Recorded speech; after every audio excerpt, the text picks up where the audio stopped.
Good evening students. अपने topic चल रहा था अनफ्रूटफुलनेस यानी एफलन। कल हमने इसमें बात की थी कि एफलन क्या है। शब्द सीधा सा अर्थ दे रहा है एफलन का कि औसत से फलों का बहुत कम उत्पादित होना या बिल्कुल भी उत्पादित नहीं होना या फिर एकांतर फलन होना। एकांतर मतलब एक साल बेहतरीन हो गया, एक साल क्या हो गया, कमजोर हो गया। फिर हमने बात की थी अनुत्पादकता। देखो उद्यान की अनुत्पादकता क्या थी। अनुत्पादकता का मतलब एफलन का वो स्तर जब हमारी लागत तो ज्यादा हो और आय कम हो, तो उसे हम क्या बोलते हैं, उद्यान की अनुत्पादकता बोलते हैं। उसे हम उद्यान की अनुत्पादकता कहते हैं। ये बात हुई थी। उसके बाद हमने जाना कि एफलन का कारण क्या है। जाहिर सी बात है, एफलन का कारण पता होगा तभी तो आप प्रबंधन करेंगे, नहीं तो आप प्रबंधन कैसे करेंगे। तो हमने एफलन के कारण जाने। एफलन के दो तरह के कारण होते हैं। एक तो कौन सा कारण होता है, आंतरिक कारण, दूसरा बाह्य कारण। अब आंतरिक कारण के अंदर मैंने आपको बताया था आंतरिक कारण का मतलब क्या होता है। आंतरिक कारण का मतलब होता है अगर फल वृक्ष खुद एफलन के लिए उत्तरदायी होता है। हो सकता है उस फल वृक्ष में कोई लैंगिक कारण हो, यानी पुष्प से संबंधित। पौधे में लैंगिक भाग भाई पुष्प ही होता है, ठीक है, बाकी तो वानस्पतिक भाग होता है। तो आंतरिक कारण मैंने क्या बताया था आपको कल कि फल वृक्ष हो सकता है खुद कारण हो, उस फल वृक्ष में कोई लैंगिक कारण हो, या अनुवांशिक जो जीन से संबंधित और वंशागति से संबंधित है वो अनुवांशिक कारण है। तीसरा कोई क्रियात्मक कारण हो, यानी फिजियोलॉजिकल फैक्टर हो। क्रियात्मक बोले तो उसके शरीर में जो भी क्रियाएं हो रही है उनमें कोई असंतुलन हो गया होगा।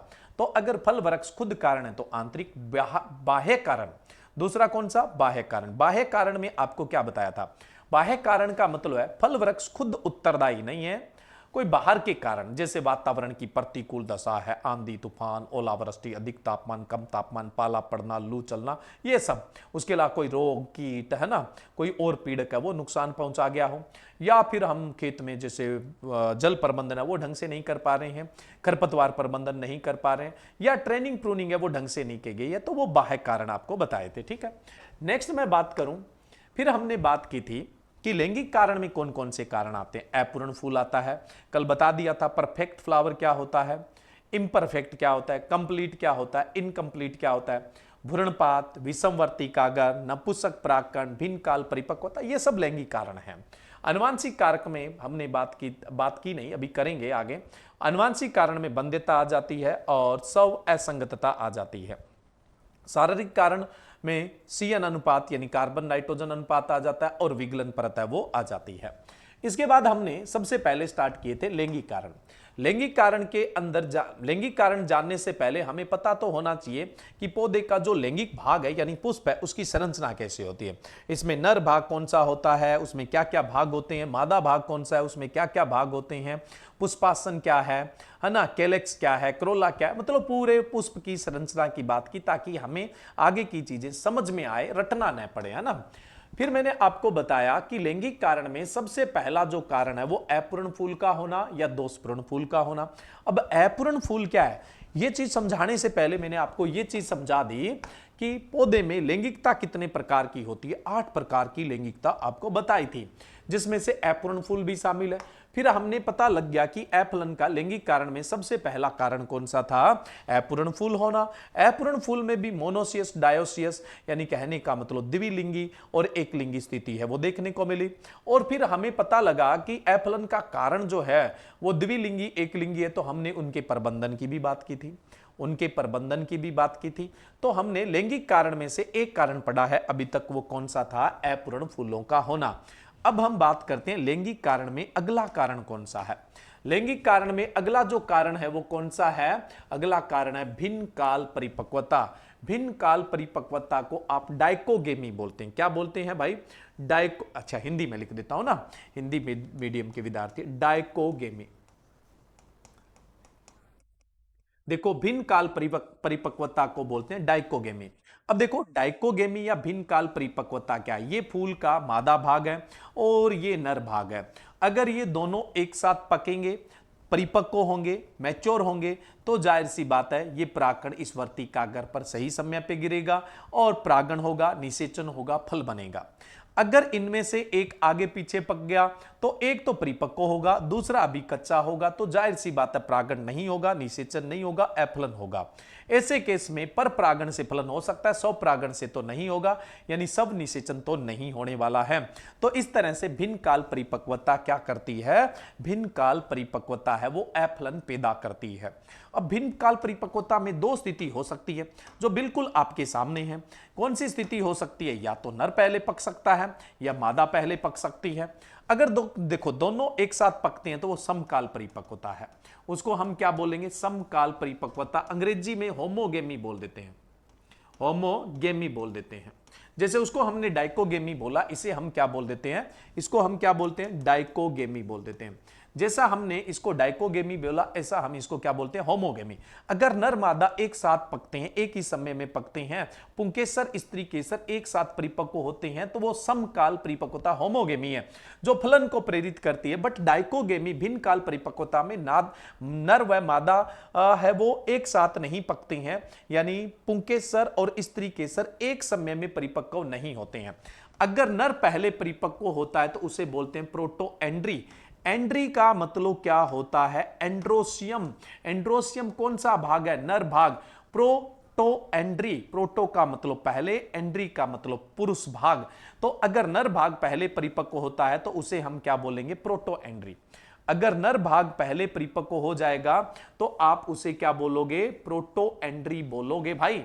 इसको वैसे तो पुपूर्वता भी बोल देते हैं, क्या बोल देते हैं, पुपूर्वता बोल देते हैं, यानी पुरुष पहले परिपक्व हो रहा है वो पुपूर्वता है। ऐसी स्थिति आपको किसमें देखने को मिलती है, ऐसी स्थिति आपको देखने को मिलती है भाई सीताफल के अंदर देखने को मिलती है और अखरोट के अंदर देखने को मिलती है। एक तो सीताफल में देखने को मिलती है और एक इसमें देखने को मिलती है, अखरोट के अंदर देखने को मिलती है। अगर मादा भाग नर से पहले परिपक्व हो गया तो प्रोटोगायनी, प्रोटो का मतलब पहले, गायनी का मतलब स्त्री केसर। अगर मादा भाग नर से पहले परिपक्व होता है तो उसको आप बोलेंगे प्रोटोगायनी, और प्रोटोगायनी को आप क्या बोल सकते हैं, स्त्री केसर है वो, सॉरी इसको आप क्या बोल देंगे, इसको आप बोलेंगे स्त्री पूर्वता। क्या बोल देंगे, स्त्री पूर्वता। इसको आप बोलेंगे स्त्री पूर्वता। समझ में आ गया स्त्री पूर्वता क्या होता है। अगर नर से पहले फीमेल पार्ट स्त्री केसर पकता है तो स्त्री पूर्वता है, यानी प्रोटोगायनी बोलेंगे। और अगर मादा से पहले नर परिपक्व हो जाता है तब हम इसे क्या बोलेंगे, प्रोटो एंड्री बोलेंगे।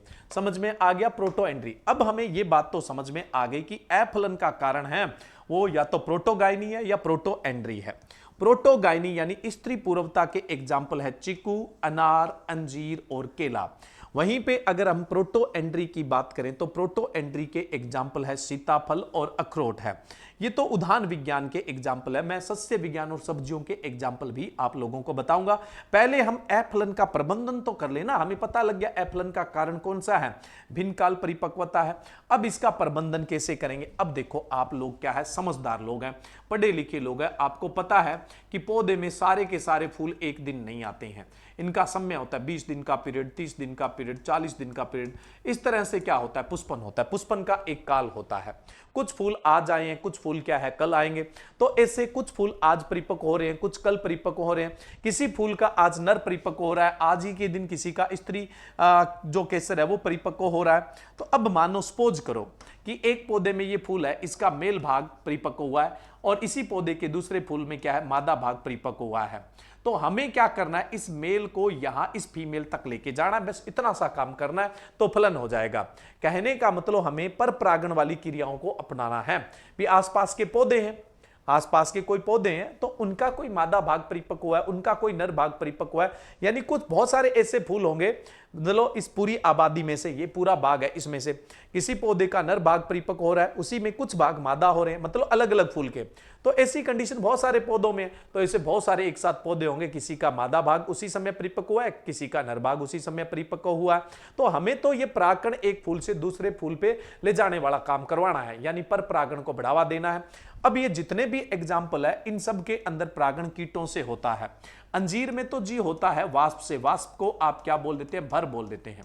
क्या बोल देते हैं, वाष्प को तो आप भर बोल देते हैं। बाकी सभी में परागण किससे हो रहा है, इनमें मधुमक्खी से हो रहा है। केले में परागण की जरूरत ही नहीं है, क्योंकि केले में तो बिना निषेचन के फल बनता है, यानी अनिषेचक फलन होता है, यानी पार्थेनोकार्पिक फ्रूट बनता है। बाकी के अंदर क्या है, मधुमक्खी से परागण होता है। तो कहने का मतलब जिसमें प्रोटोगायनी या प्रोटोएंड्री की समस्या है उसमें पर परागण में सहायक कीट पालोगे। जैसे अंजीर को छोड़ के बाकी जो बचे हुए हैं उनके अंदर तो आप मधुमक्खी का पालन करोगे। मधुमक्खी के पालन से दो फायदे हो जाएंगे, एक तो शहद उत्पादन ले जाओगे, ज्यादा लाभ। दूसरा क्या है, यहां पे परागण बढ़ेगा, फल उत्पादन बढ़ेगा, तो लाभ ही लाभ है। इस केस में तो हम क्या करेंगे, मधुमक्खी का पालन करेंगे, जिससे परागण बढ़ जाएगा, उत्पादन क्या हो जाएगा, अधिक हो जाएगा। कहने का मतलब फलन हो जाएगा, जो अफलन था वो फलन में कन्वर्ट हो जाएगा। अंजीर का बाग है, या तो आप उसके अंदर क्या करें जी भाई, वाष्प का पालन करें, या फिर क्या करें, पराग कणों को आप खुद पकड़ें, मतलब पराग कणों को इकट्ठा करें और पौधों पर डाल दें। कल मैंने कैप्रिफिकेशन बताया था, कैप्रिफिकेशन की क्रिया का फिर से जिक्र और करेंगे आगे, जब समय आएगा तब और ज्यादा डिटेल से करेंगे। तो इस तरह से अपने क्या करेंगे, पर परागण को बढ़ावा देते हुए क्या है, जो भिन्न काल परिपक्वता के कारण अफलन हुआ है उसमें फलन प्रेरित करवा लेंगे। अब मैं बात करूं, देखो सस्य विज्ञान की फसलों में प्रोटोगायनी का सबसे बेहतरीन एग्जाम्पल है बाजरा। लेकिन प्रोटोएंड्री के तो बहुत सारे एग्जाम्पल मिल जाते हैं। जैसे मैं बात करूं, मक्का में प्रोटोएंड्री है, और उसके अलावा भाई सूरजमुखी के अंदर प्रोटोएंड्री है, और इसके अलावा मैं बात करूं तो कपास के अंदर प्रोटोएंड्री है। उसके अलावा मैं बात करूं तो फूलों वाली फसलों में गेंदा में प्रोटोएंड्री है, सब्जियों में प्याज में प्रोटोएंड्री है, एक जो लीक आता है उसमें प्रोटोएंड्री है, सब्जियों में गाजर में प्रोटोएंड्री है, सलरी जो सलाद के रूप में काम में लेते हो इनके अंदर प्रोटोएंड्री है। तो अपनी जितनी भी फसलें हैं उसमें प्रोटोगायनी और प्रोटोएंड्री के जितने एग्जाम्पल है वो मैंने आपको साथ साथ बता दिए, ताकि इनको आपको अलग से याद नहीं करना पड़े। क्लियर है स्टूडेंट? तो जो लैंगिक कारण था उसमें अगला कारण था अपना भिन्न काल परिपक्वता।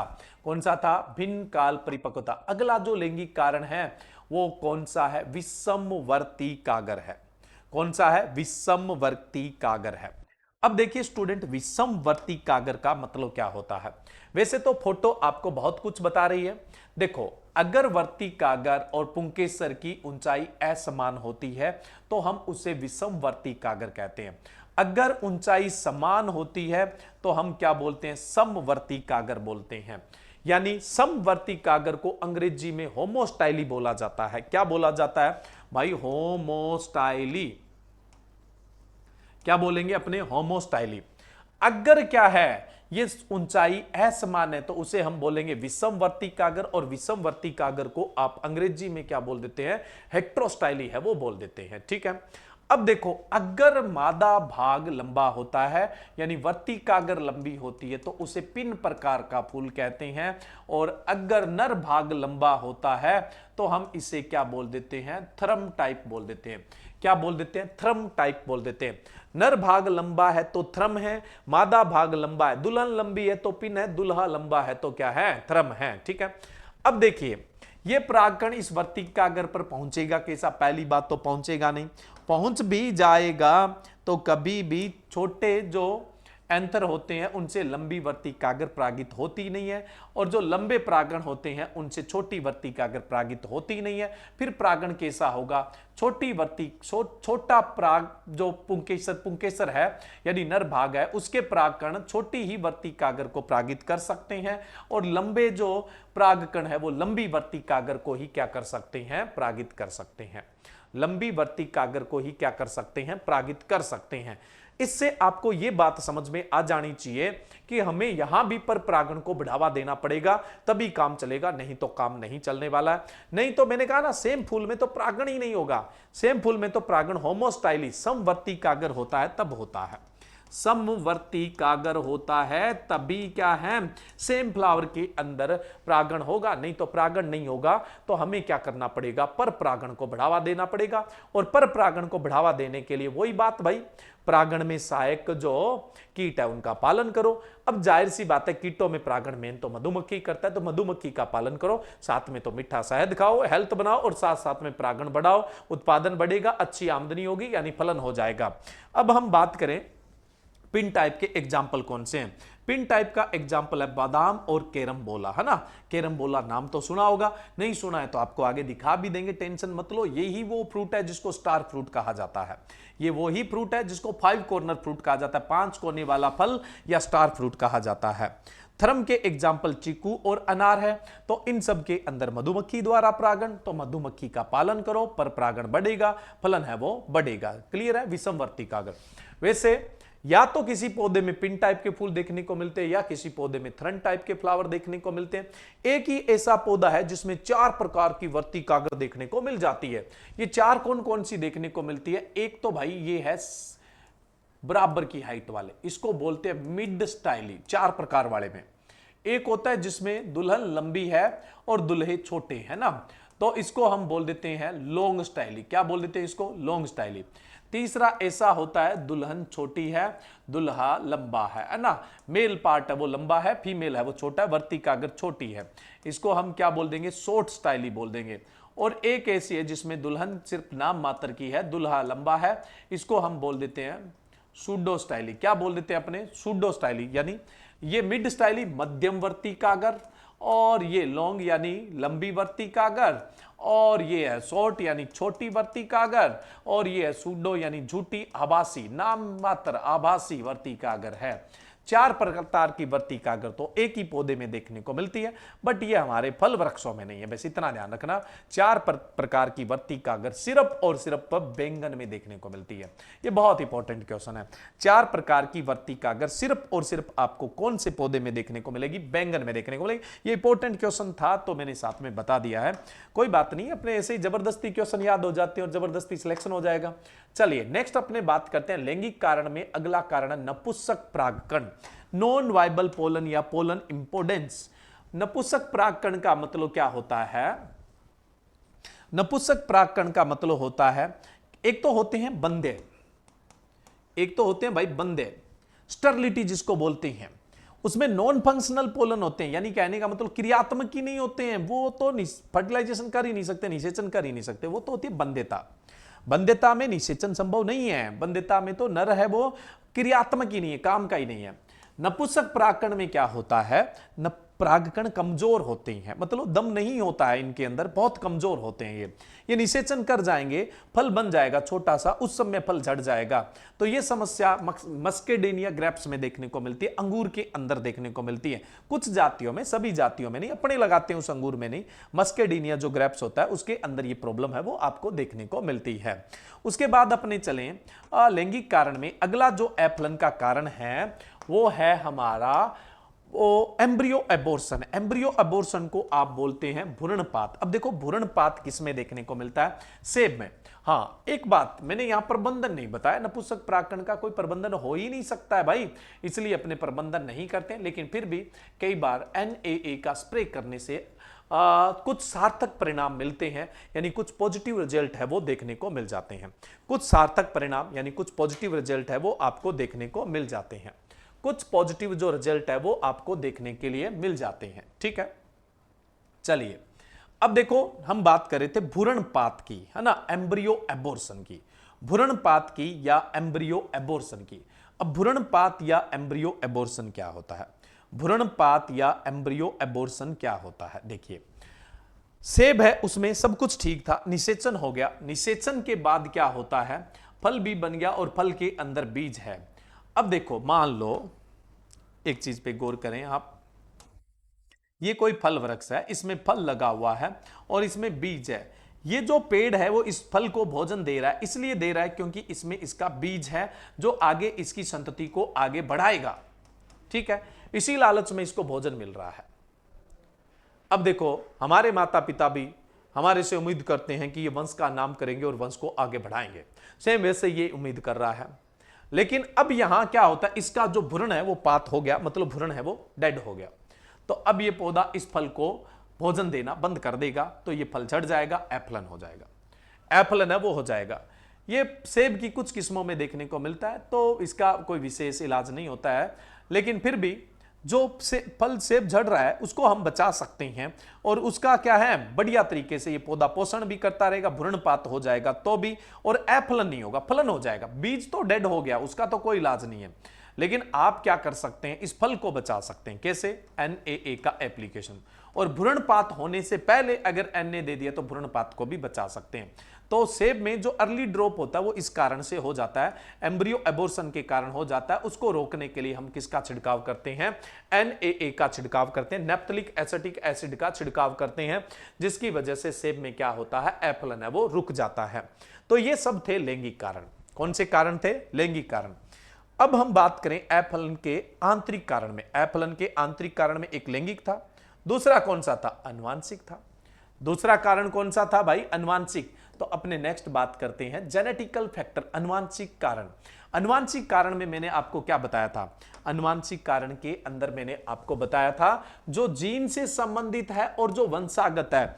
अब आपको पता है जो जीन से संबंधित होता है उसका कोई इलाज नहीं होता है। आपने कभी भी वो मानव में होने वाले सिंड्रोम पढ़े होंगे, जैसे डाउनी सिंड्रोम, वो कौन सा था, डाउन सिंड्रोम था, केटकाई सिंड्रोम था, क्लाइनफेल्टर सिंड्रोम था, सुपर मेल, सुपर फीमेल, ये इस तरह के बहुत सारे सिंड्रोम अपने पढ़ते थे ना। तो उनका कोई उपचार नहीं है। तो यहां भी जो अनुवांशिक समस्या है उनका कोई इलाज नहीं है, बस प्रबंधित कर सकते हैं, एडजस्ट कर सकते हैं। तो अनुवांशिक कारक में सबसे पहला कारक कौन सा आता है? नरबंध्यता। नरबंध्यता का मतलब होता है भाई मतलब नर है वो नॉन फंक्शनल है, कोई काम का नहीं है, निषेचन नहीं कर सकता है। अब ये सभी किस्मों में तो होता नहीं, कुछ किस्मों में होता है, लेकिन फिर भी आपको कोई किस्म बहुत बढ़िया लग रही है भाई, इसके नर तो बंदे हैं। कोई इक्का दुक्का फलन होता है, कोई नर थोड़े बहुत मतलब क्या है, उर्वर होते हैं।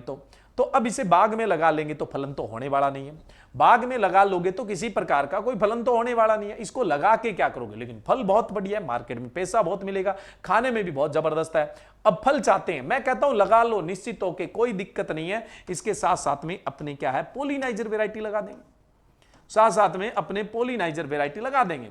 अब देखो ये पोलिनाइजर वेराइटी कौन सी होती है? पोलिनाइजर जिसमें परागकण भी खूब है और जनरली क्या है, वो उर्वर भी है। ये वैरायटी लगा लो, इसके परागकण इस पर आ जाएंगे भाई, इसके परागकण इस पे आ जाएंगे, इसको निषेचित कर देंगे, फलन तो हो ही जाएगा, क्या समस्या है। ये वैरायटी ए थी जिसका नरबंध्य है, बी का नरबंध्य नहीं है, तो हम पोलिनाइजर वैरायटी जिसमें परागकण खूब बनते हैं, उर्वर होते हैं, वो साथ में लगा लेंगे। लगभग अपने 11 से 33% तक पोलिनाइजर वैरायटी लगानी होती है। किसी बाग में सेब, आलू बखेरा के अंदर आपको नरबंध्यता देखने को मिलती है, तो यहां पे पोलिनाइजर किसमें कितने रेशियो में लगा देते हैं? 11 से 33% अनुपात में लगा, टोटल में से 11 से 33% है वो क्या है, आप पोलिनाइजर वैरायटी लगा दें। लेकिन बात यह है कि जब हम पोलिनाइजर वैरायटी लगा देंगे तो इसके परागकणों के कारण ए वैरायटी के जो फल है उनकी गुणवत्ता पे प्रभाव पड़ेगा या नहीं पड़ेगा? क्योंकि नर तो किसका है? बी का। मादा किसकी है? ए की है। निषेचन हुआ है तो बताओ भाई फल पे प्रभाव पड़ेगा या नहीं पड़ेगा? चाहे आपको गलत आता है चाहे सही आता है, बस आपका उत्तर आना चाहिए।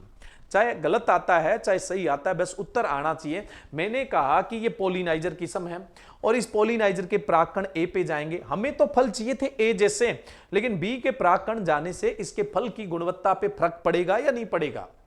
आप उत्तर दीजिए जैसा भी आता है। इतने में मैं एक्सप्लेन भी करता जाऊंगा। ये मादा भाग है और ये मादा की जो अंडाशय है वो है, और अंदर क्या होता है? बीजांड होता है। अब देखिए स्टूडेंट, परागकण किस पे गिरेगा? वर्तिकाग्र पर गिरेगा। यहां से परागनलिका बनाता हुआ बीजांड में प्रवेश कर जाएगा। बीजांड में 3 तो अपविन्यास कोशिकाएं हैं और 2 है ये द्वार कोशिकाएं हैं, 1 अंड कोशिका है, 2 ध्रुवी कोशिकाएं हैं। ये बीजांड का सीन है, ये बीजांड है बीच वाला।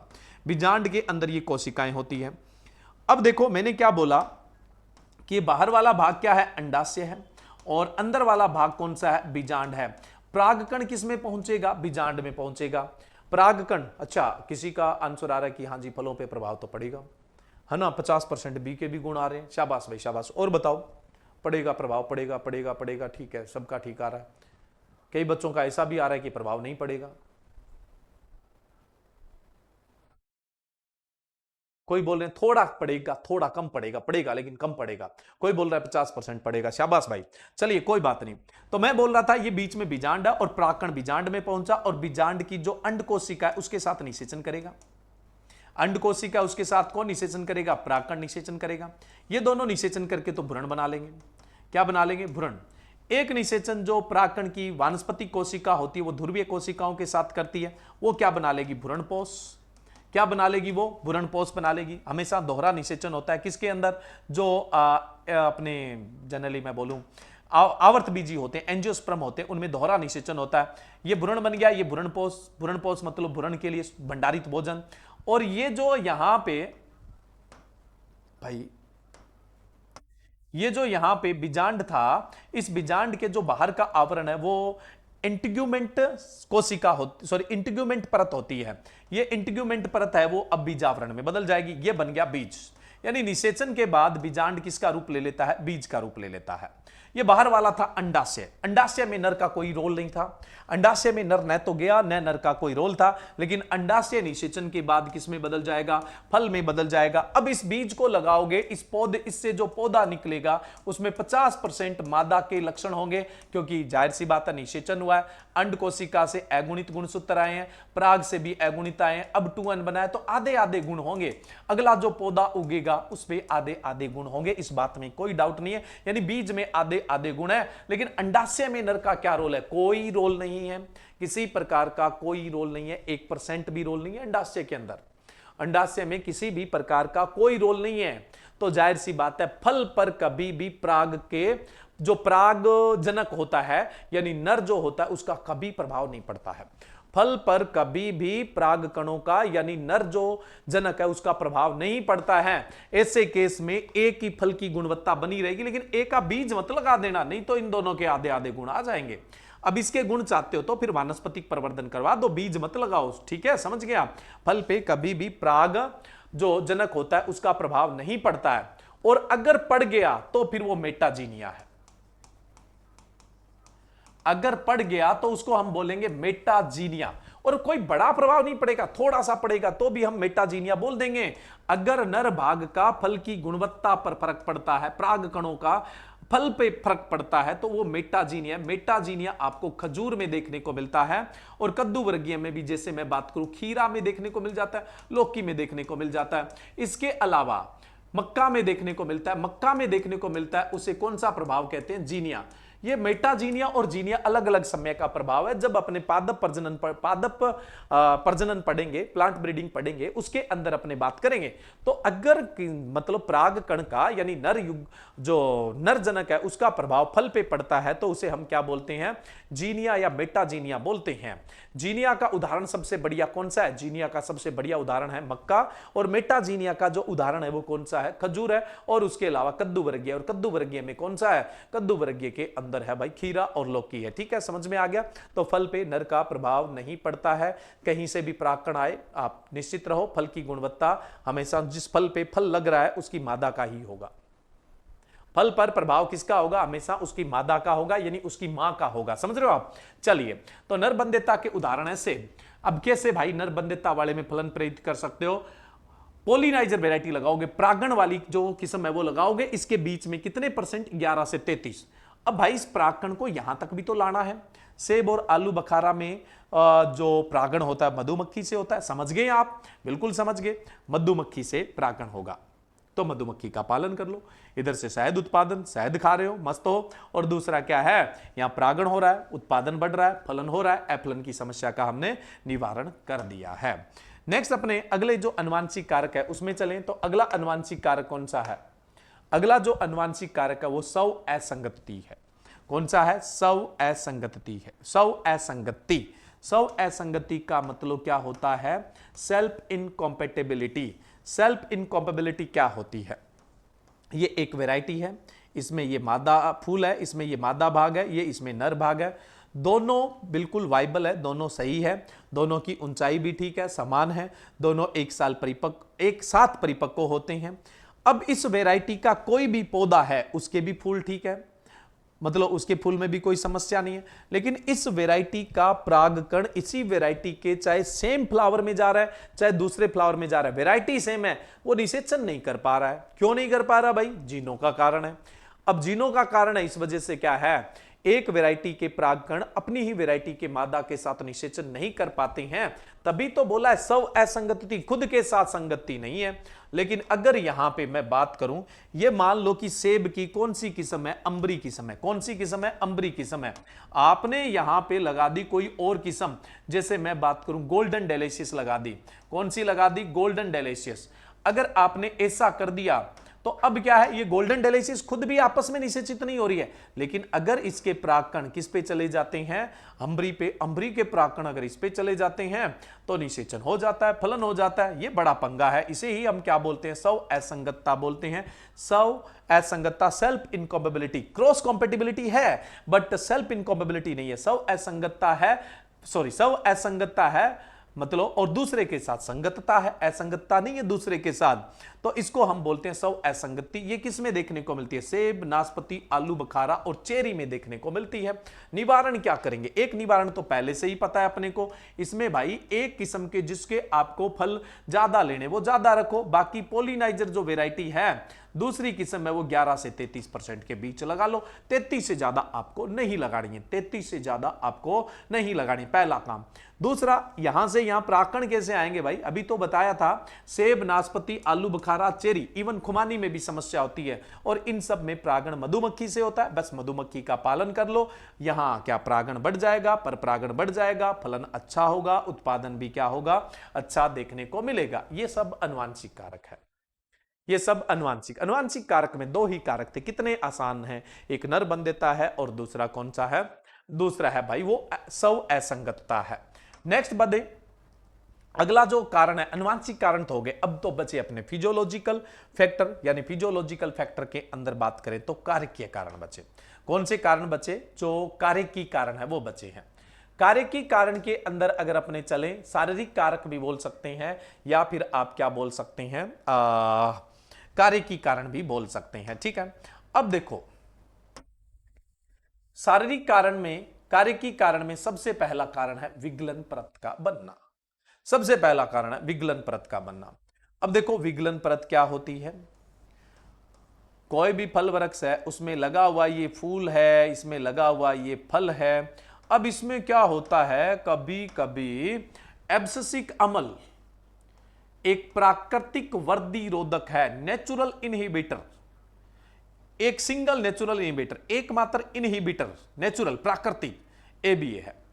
एबीए यहां आके जम जाता है, एक परत बना लेता है, उस परत को विगलन परत या एब्सिशन परत बोल देते हैं।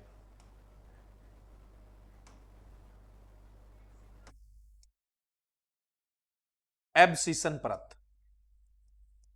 क्या बोल दोगे आप इसे, एब्सिशन परत बोल दोगे, ठीक है। अब देखो यहां पे ये क्या कर लेंगे, एब्सिसिक एसिड की एक परत बन जाती है, एब्सिशन परत बोलते हैं, विगलन परत बोलते हैं, और ये डंठल का जुड़ाव फल और फूल से दूर कर देगा, ये फल फूल क्या है नीचे झड़ जाएंगे। तो विगलन परत क्या करती है, फल व फूलों को झाड़ देती है। बहुत सारे फलों में ऐसी समस्या देखने को मिलती है, आम में देखने को मिलती है, सेब के अंदर देखने को मिलती है, अंगूर के अंदर देखने को मिलती है, बेर के अंदर देखने को मिलती है, और भी कई फलों में देखने को मिलती है, लेकिन मेजर अभी इतना ही। जब अपने वन बाय वन फल पढ़ेंगे तब अपने बात करेंगे। आम में मुख्य समस्या, सेब में मुख्य समस्या, अंगूर में मुख्य समस्या, बेर में मुख्य समस्या होने को सस्य विज्ञान की कपास में भी ये समस्या होती है, सभी दलहनी फसलों के अंदर भी यही समस्या होती है, मिर्च के अंदर भी आपको ये समस्या देखने को मिलती है। अब अपने इस विगलन परत को बनने से रोकना है तो भाई इस एबीए का कोई इलाज करना पड़ेगा। देखो अगर मैं बात करूं आम, सेब, अंगूर, बेर, तो इनमें आप NaA का छिड़काव करेंगे, अलग अलग फल में अलग अलग Na की सांद्रता रखेंगे। Na क्या है, एक संश्लेषित ऑक्सीजन है जिसका पूरा नाम है 1 नैप्थलिक एसिटिक एसिड है, इसका छिड़काव करेंगे तो ABA नहीं बनेगा, जिससे फल फूल नहीं झड़ेंगे। हाँ, एक बहुत इंपॉर्टेंट एग्जाम्पल तो छोड़ ही दिया भाई, ऐसा क्यों करें, नींबू वर्गीय फल तो छोड़ ही दिए जो बहुत इंपॉर्टेंट है। तो अब देखो इनमें आप Na का छिड़काव करें, कपास, दलहनी फसलें, मिर्च में भी आप क्या कर सकते हैं, Na का छिड़काव करेंगे, विगलन परत बनना बंद हो जाएगा और अपना फल फूल पौधे पे रहेगा, फलन हो जाएगा। उसके अलावा अगर मैं बात करूं आम और नींबू वर्गीय फल की, किसकी, एक तो आम की, दूसरा नींबू वर्गीय फल, इनमें आप 2,4-D का छिड़काव करके भी विगलन परत को रोक सकते हैं। तो आम और नींबू वर्गीय फल में Na और 2,4-D दोनों का इस्तेमाल होता है, बाकी में मेनली Na का ही होता है। बेर में भी 2,4-D किया जा सकता है, लेकिन मेनली जो उपयोग होता है वो किसका होता है, Na का होता है। और इस तरह से आप विगलन परत को बनने से क्या है, रोक सकते हैं। तो कार्यिक जो कारण है या शारीरिक जो कारक है यानी फिजियोलॉजिकल जो फैक्टर है, उसमें एक की बात हमने कर ली, विगलन परत की। CN रेशो की जो बात है ना, वो अपने कल डिस्कस करेंगे। अभी नेक्स्ट आपकी जो एपीकल्चर की क्लास है वो 2-3 मिनट में स्टार्ट होगी, ठीक है। आज के लिए अपने हॉर्टिकल्चर की क्लास में इतना ही। ओके, कोई अब आपका डाउट है तो आप लोग पूछ सकते हैं, कोई भी डाउट है पूछ सकते हैं आप, कोई भी डाउट है वो आप लोग पूछ सकते हैं।